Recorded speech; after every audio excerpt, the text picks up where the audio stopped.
ఇప్పుడు ఊరు అన్నప్పుడు మనుషులు ఉంటారు, గట్లనే మనుషులు అన్నప్పుడు లొల్లి పంచాదులు పెట్టుకుంటారు. గట్లనే రాజకీయాలు అన్నప్పుడు లీడర్లు ఉంటారు, లీడర్లు అన్నప్పుడు కౌంటర్లు రీకౌంటర్లు వేసుకుంటారు. గాళ్ళు ఒక్క మాట అంటే నేను 4 మాటలంట అని తగ్గనే దగ్గరు మాటలు అనుట్లా. కానీ గట్ల కౌంటర్లు ఇచ్చుట్లా నా స్టైలే వేరన్నట్టు మాట్లాడిండు మంత్రి కోమటిరెడ్డి వెంకటరెడ్డి సారియల్లా. మరి అసలు గా ముచ్చటేందో తెలవాలంటే ఇగో గీ ముచ్చట పురాగా యూస్ రాపోండ్రి. పద్మ అవార్డుల ముచ్చట మీద గద్దరన్న గురించి బండి సంజయ్ అన్న మాటలన్న మాటలకు ఏమంటవే అని అడిగితే ఇగో గిట్ల కౌంటర్ ఇచ్చిండు మంత్రి కోమటిరెడ్డి సారు. తెలంగాణ ఉద్యమంలో గద్దరు ఉన్నాడా, బండి సంజయ్ ఉన్నాడా? బండి సంజయ్ అంటే ముందు గద్దరు తెలంగాణ కోసం 69 ఉద్యమం కానీ మన్నటి ఉద్యమంలో కానీ ఊరూరు తిరిగి పాట పాడుతూ తన పాట ద్వారా ఇవాళ దేశంలోనే అణగారిన ప్రజల కోసం పోరాడిన వ్యక్తి, తెలంగాణ ఉద్యమంలో పాటు చేసిన వ్యక్తి. తెలంగాణ ఉద్యమంలో గద్దరన్నున్నాడా, బండి సంజయ్ ఉన్నాడా? 69 ఉద్యమం కెంచి మొన్నటి మలిదశ ఉద్యమం దాకా గద్దరన్ననే ఉన్నాడు కదా అని బండి సంజయ్ అన్నకు పెద్ద కౌంటరే ఇచ్చిండు మంత్రి కోమటిరెడ్డి వెంకటరెడ్డి సారు. ఇక రైతులను షేయిపాటి సర్కారు మోసం చేస్తున్నదని కారుపాటోళ్లు నిన్న రైతు మహాధరణ కార్యం పెట్టిండ్లు నల్గొండల. మంత్రులు ఉత్తమ్ కుమార్ రెడ్డి సారు, కోమటిరెడ్డి సారు నల్గొండకు చేసిందేం లేదు అని అనుకుంటా కారుపాటి ఏం చేసిందో చెప్పుకొచ్చిండు మాజీ మంత్రి కేటీఆర్ అన్న. అగ్గో గా మాటల మీద అడుగుతే గిట్ల మాట్లాడిండు మంత్రి కోమటిరెడ్డి సారు. ఏ ముఖం పెట్టుకొచ్చిండు, ఎందుకు వచ్చిండు? 11 సీట్లు 60-70 వేల మెజార్టీ, పార్లమెంట్ క్యాండిడేట్ 6 లక్షల మెజార్టీ, సౌత్ ఇండియాలో హైయెస్ట్ నల్గొండ, నెక్స్ట్ భువనగిరిలో 3-4 లక్షల మెజార్టీ, ఏదో ఏకలింగం 2-3 వేలతో గెలిచి ఇంకా ఎందుకు వచ్చిండు నల్గొండకు?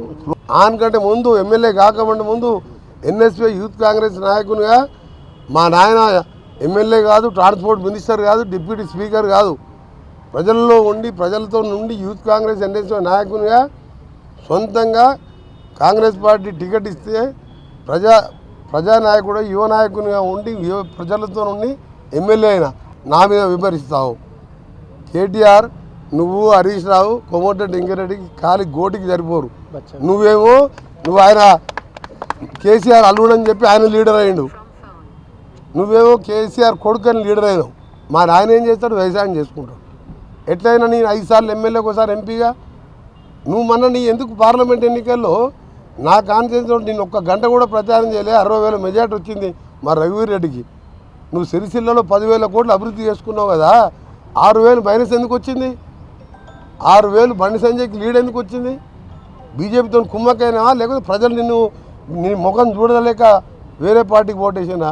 కాపీలెందుకు రాయలేదురా పిల్లగా అని అడిగితే మా మామ ఎమ్మెల్యే, నాకు తెలుగులా 90 మార్కులు వచ్చినాయి, ఇంగ్లీష్లో 80 మార్కులు వచ్చినాయి, లెక్కల్లా లెక్కలేనన్ని మార్కులు వచ్చినాయి అని పిల్లగాళ్ళు చెప్పినట్టు గిదేంది సారు గిది? నల్గొండకు ఏం చేసినావని కేటీఆర్ అని అడిగితే చరిత్ర పుస్తకం తీసి చదివినట్టు నీ రాజకీయ ప్రస్థానం చెప్తావేందే? నువ్వు రాజకీయాలకు ఎన్నడొచ్చినావు, నీకు పదవులు ఎట్లొచ్చినాయని కాదు అడిగింది, నీ జిల్లాకు ఏం చేసినావని ప్రశ్న. గదానికి సమాధానం చెప్పక ఏందో చెప్తావేందే అని తలకాయలు గోక్కుంటున్నారట కోమటిరెడ్డి సారు చెప్పిన సమాధానాన్ని నిన్న కొందరు నల్గొండ పబ్లిక్. మరి గట్లుంటది సార్ తోటి.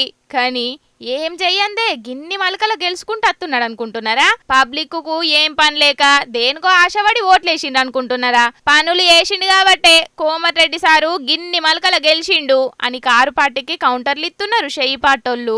ఇక మరి నల్గొండకు షెయ్యిపార్టీ ఏం చేసిందో, కారు పార్టీ ఏం చేసిందో ముంగటచ్చే ఎలక్షన్ల జనాలే చెప్తారు, తీయరా అదుండ్రి అని అనబట్టిండ్రు గీ ముచ్చటెరకైన రాజకీయ మేధావులు.